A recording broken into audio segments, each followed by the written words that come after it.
Hello बच्चों, let's see this question.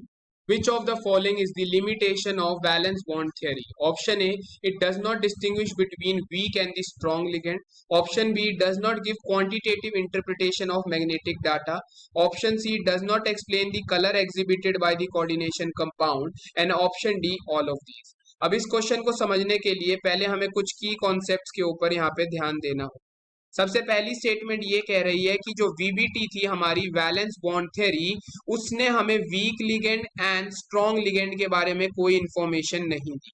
ये बिल्कुल ही करेक्ट स्टेटमेंट है, बिकॉज जो वीबीटी थी वो हमारे पास एक्सपेरिमेंटल मैग्नेटिक डाटा के ऊपर बेस्ड थी।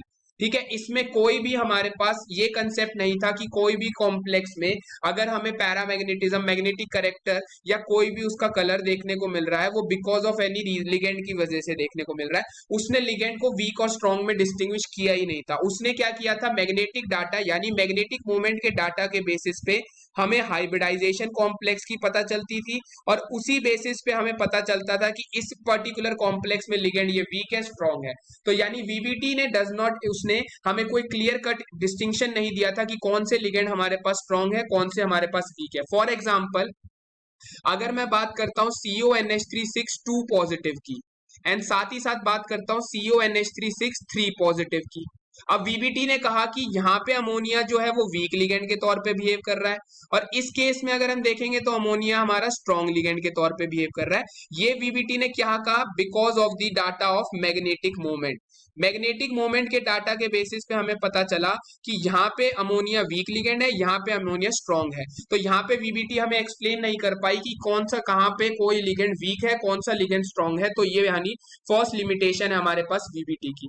दूसरी बात, it does not give the quantitative. तो इसमें हमें हमारा जो पैरामैग्नेटिज्म एंड डायामैग्नेटिज्म है, कोई भी कंपाउंड हमारा पैरामैग्नेटिक होगा या डायामैग्नेटिक होगा, उसके बारे में हमारे को कोई भी इंफॉर्मेशन हमारे वीबीटी से नहीं मिल पाती है।